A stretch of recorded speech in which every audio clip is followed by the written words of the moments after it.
question. Do you remember how old you were and where you were when you first got into magical girl anime? Because I do.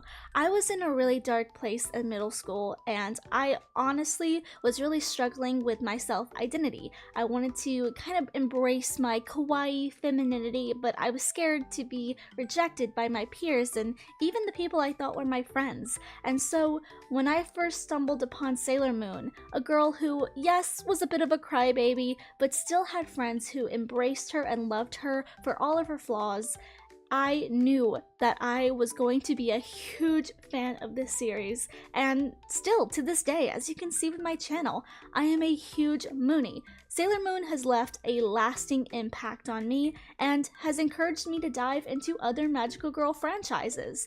And so, this is what we need to talk about: magical girls as a franchise. Today, I want to dive into the appeal of magical girls. What are 5 things that I think fans are looking for when it comes to a magical girl series?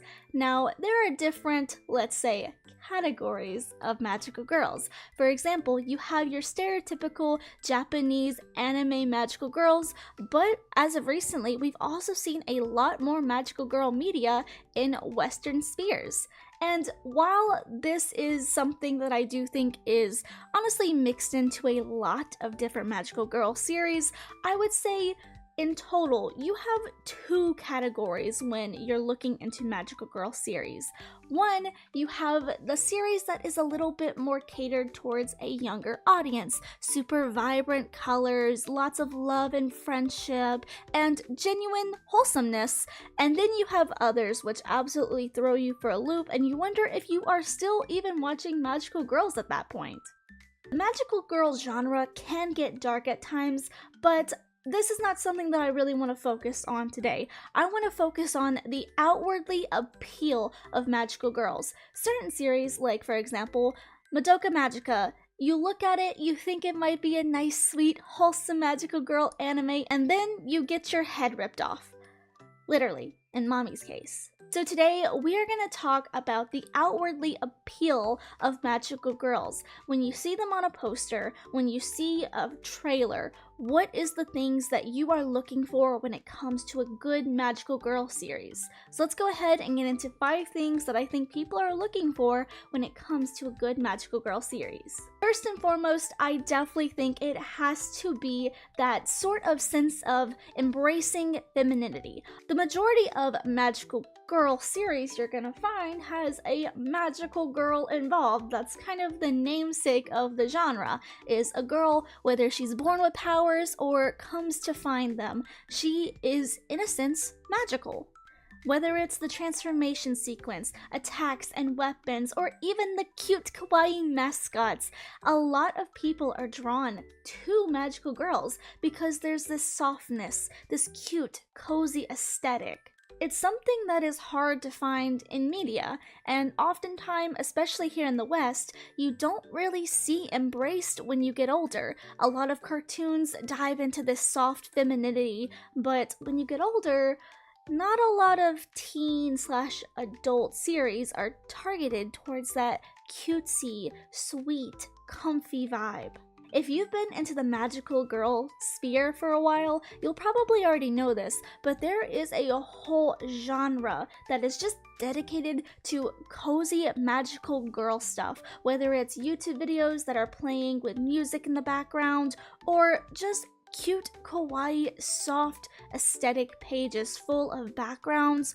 It's just so peaceful and serene and kawaii. And my second idea that kind of ties in with the first idea is the cutesy but still fierceness that these magical girls showcase when in battle. And yes, there are series where the main characters rely more on magic than fist, but you're still going to get a fight sequence, but a lot of the times magical girls tend to leave out a lot of blood and gore that you would see in other anime series, especially shonen series. A lot of magical girl series, again, rely on the magical elements. You see magical wands, magical tiaras, magical mascots that even help you out in time of need.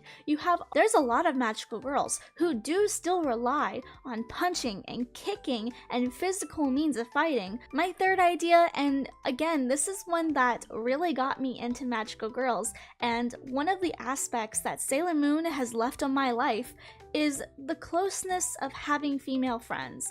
Growing up, I didn't have a lot of female friends, and so watching Sailor Moon and seeing her interact with her friends, her guardians even, a friendship that transcended time and space and reincarnation, it made me appreciate the friends that I have in my life.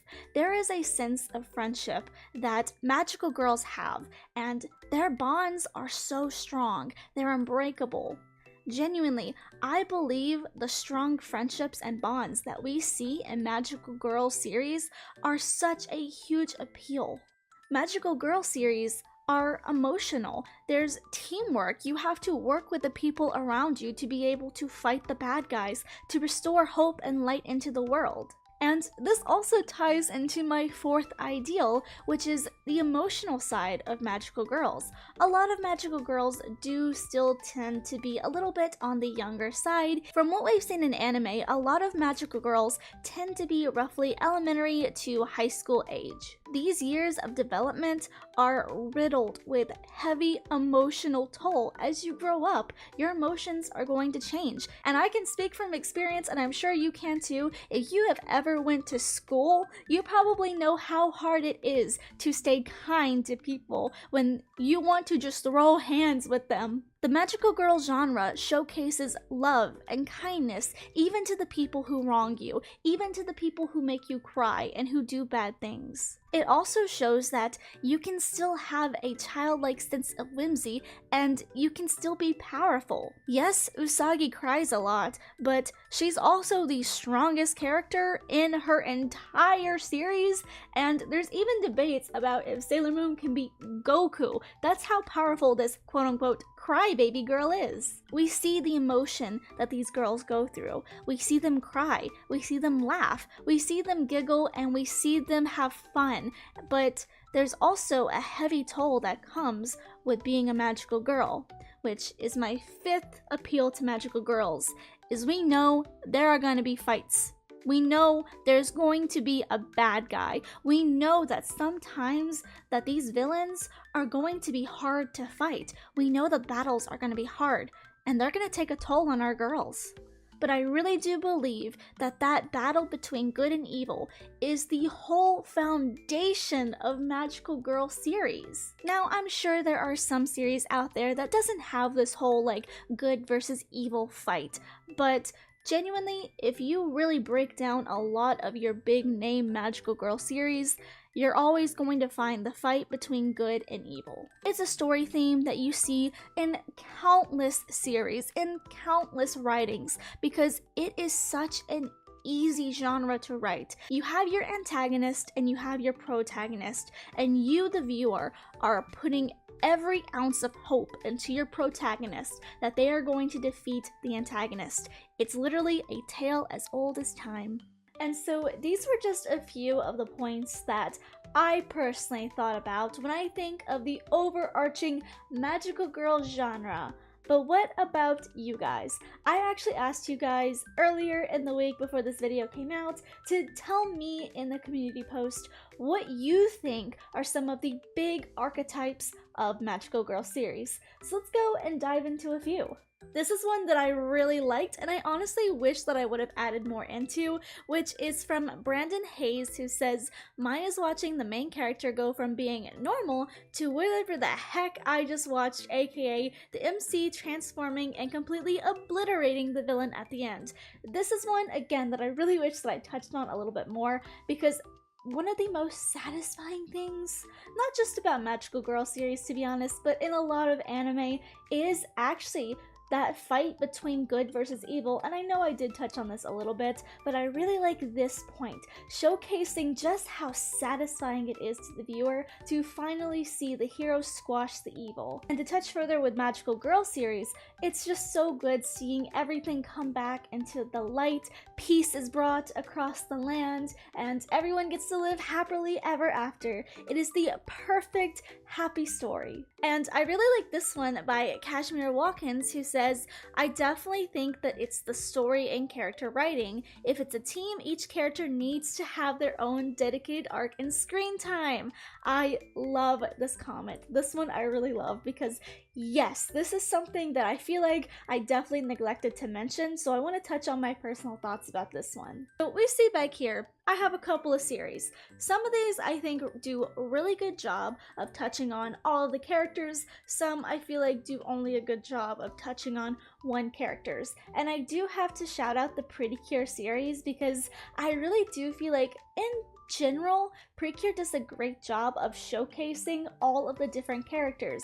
Yes, that's not always the case for every single character in every single season, but honestly, it's pretty good, and I do feel like there are a lot of Magical Girl shows that only focus on the main character, and so it is nice when the whole team gets fleshed out and really get to grow as characters. I also really love this comment by Usa and Chibi Usa, which is friendship and love. I really love those themes even though I see them so much. Another one will be dreams, hope, and happiness. This is a huge thing, and also a thing we see a lot in a lot of Magical Girl animes. I don't know what it is, maybe it's like the little girl hopes and dreams of one day becoming a bride and getting married, but weirdly enough, this is something that we see a lot in Magical Girl series. We see it with your namesake, Usagi. We see this with Ichigo. We see this even in one of my all-time favorites, Miss Wedding Peach, which is literally all about weddings.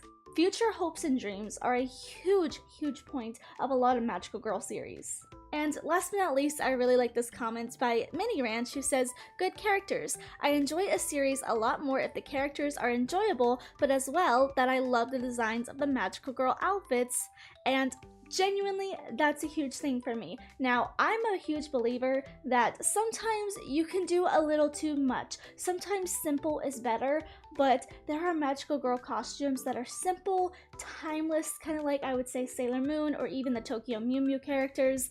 But there's also amazing, highly detailed, beautiful characters, which we see a lot in series like Precure, for example. And let's not even get into the countless outfit changes that Sakura has, like, what a good friend, Tomoyo. What a good friend. I wish I had your taste in clothes. But what all do you think are some really good archetypes for Magical Girl series? What do you look for when getting into Magical Girl series? Let me know down below in the comments if you have a completely new ideal or if you want to touch more on one that I've already discussed in this video. And if you would like to see more videos like this and you want to help the channel grow and expand, then maybe consider becoming a Sakura over here on the Glitter M channel. Please remember to like, share, subscribe, and I will see you in the next one.